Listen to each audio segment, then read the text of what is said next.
Hello there and happy Wednesday evening to you. If we haven't met, my name is Julie Hirschberg. I'm a neurologic physical therapist, the owner and founder of Re+active Therapy and Wellness here in the Los Angeles area. And I'm finally, for the first time this week, feeling up to even talking a bunch. I've had a really bad cold, so bear with me. Hopefully I'm not coughing a lot while we're together, but I had to share this great article that recently came out. Let me just show you a picture of it so you can see it here. Here's the first page of the article. Actually, it's called Why Functional Neurologic Disorder is Not Feigning or Malingering. I actually had somebody ask me today, what is feigning? So feigning is faking. Malingering is that you're making up something for kind of I don't even know the word, like a suspicious reason. These were definitely things that I learned a lot in physical therapy school. It's like, you got to be on the lookout for these things. And they don't truly happen that often. And it's really awful to say that we even needed this article. This is in Nature Reviews Neurology, a perspective piece by Mark Edwards and John Stone and colleagues to say this. Why do we need to say that this neurologic disorder is not faking? But we do. So that's what I'm here to share about today, is what they talk about in the article, some of the great figures and images from the article that I found really helpful to build a case for why this is. Now, let's talk too about why this article was even needed. And a big piece of it is a long history with the disorder of functional neurologic disorders of in the past being called conversion disorder. I actually had a former patient, now a soon to be finished PT student, literally have a lecture on conversion disorder this past week. And oh my gosh, my blood was boiling, I felt like, because no, it is not conversion disorder. It is different. It's not a purely psychological disorder. So we should not be teaching that in physical therapy schools or any schools. But you know what? That is what I was taught. I went to school many years ago and I was taught about conversion disorder. And that should not be what is taught now in therapy schools.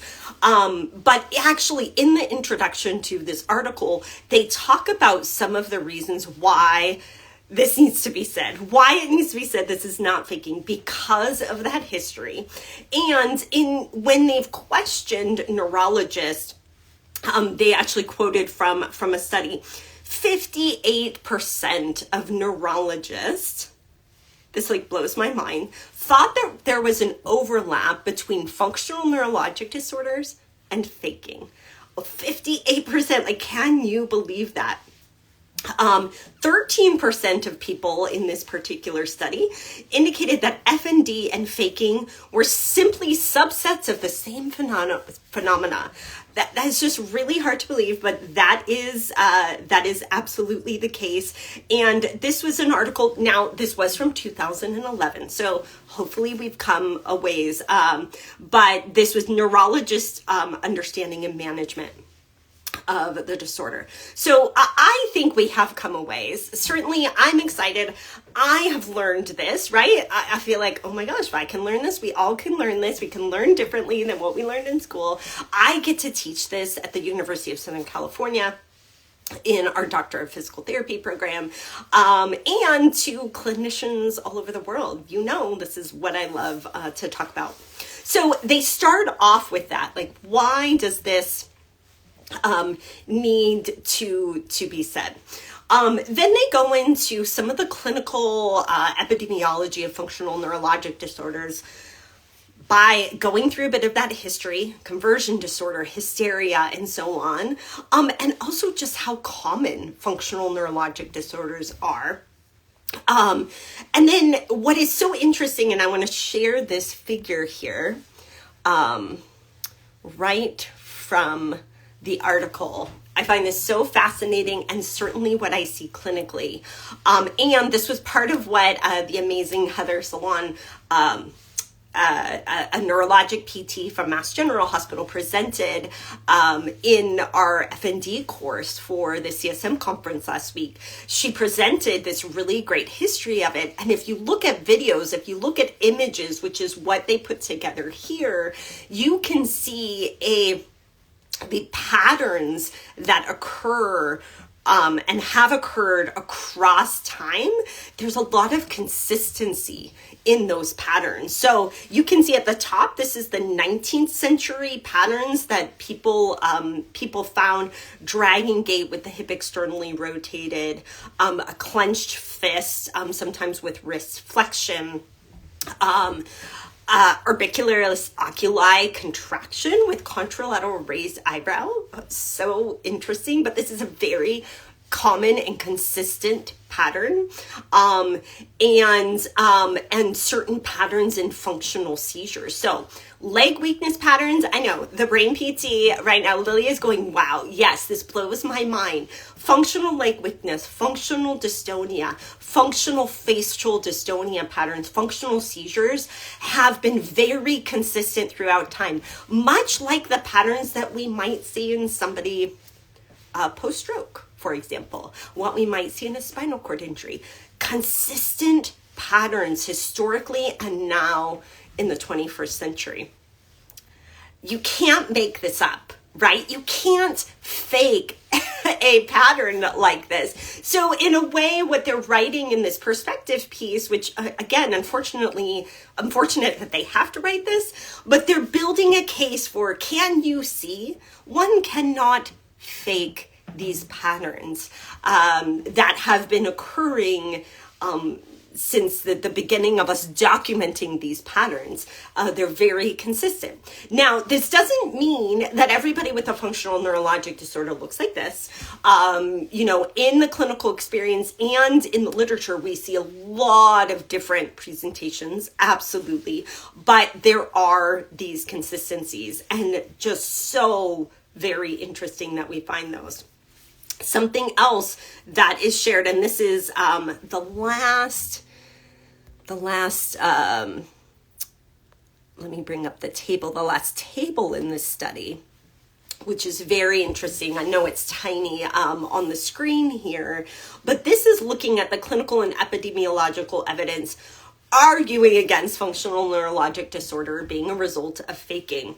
And it goes through these consistent clinical features in FND and examples, and it says, hey, if this was faking,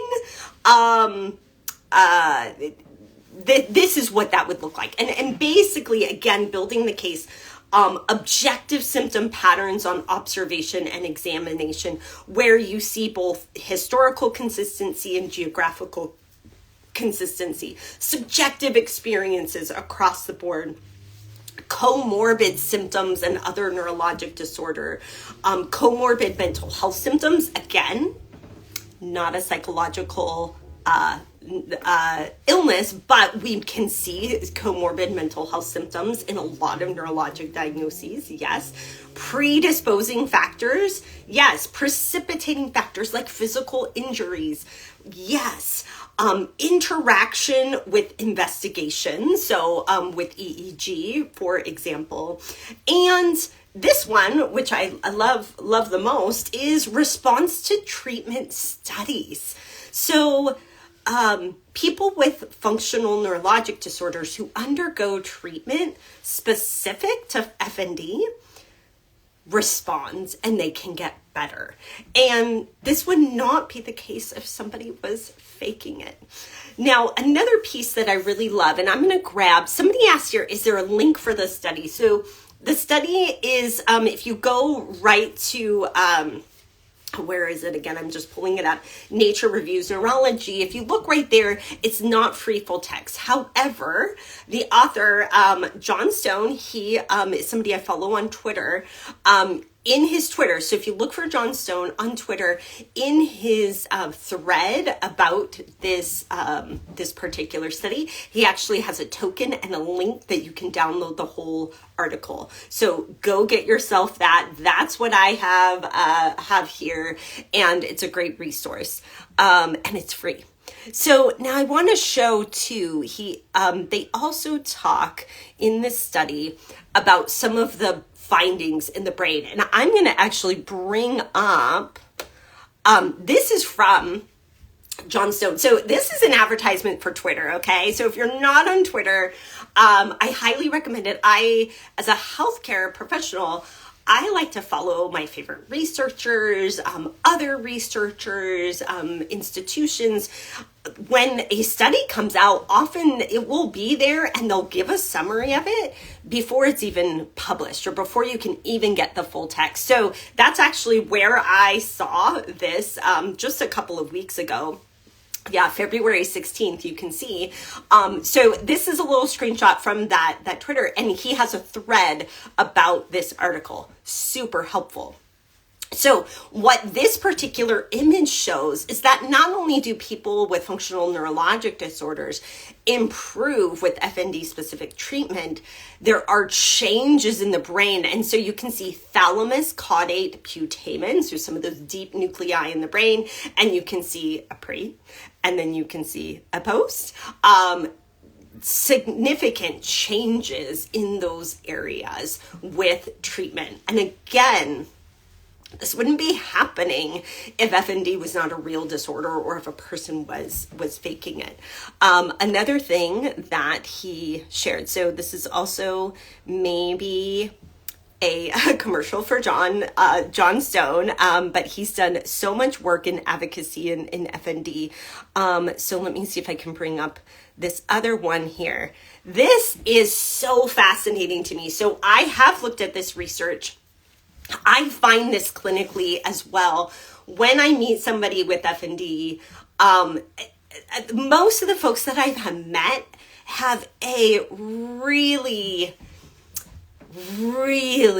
like, I mean, their brain must be huge. Just like immense capacity in their brain. And John Stone summarizes here, and these graphs also are in the article. People with FND are consistently better at complex neurophysiological tasks, better than healthy controls. And what we have found, and what they've found in some of these studies, this actually may be part of the reason a person develops FND. They have a really strong predictive capacity in their brain, and I've talked about the predictive brain before, and maybe this is actually why they get a stronger feed-forward mechanism versus feedback. And again, in this Twitter feed, he's kind of making the case a person who is faking it would not have this ability, right? So it's actually showing and building the case that there is a difference brain-wise in folks with FND. And not just in these studies. I've shown numerous pictures before. One that I actually shared just recently. Let me actually pull that one up because it's one of my favorite ones. It's from 2009. So it's been around for a while. Let me see if I can grab that. This one here.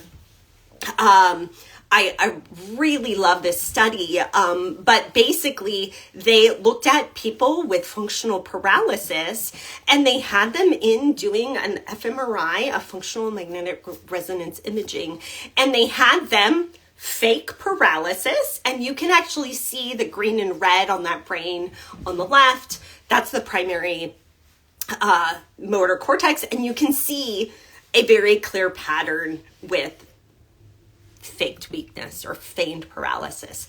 On the brain on the right, this is actually what they see in people when they're experiencing functional paralysis. it's not just a clear inhibition of the motor cortex that we're seeing.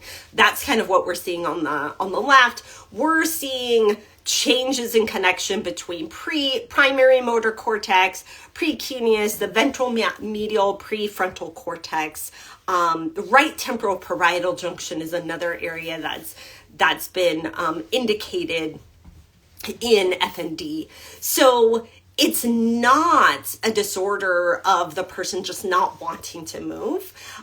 It is actually a disorder and disconnect and impaired connections, impaired functional connections. That's why it's a functional neurologic disorder between different brain areas. And so they talk about that.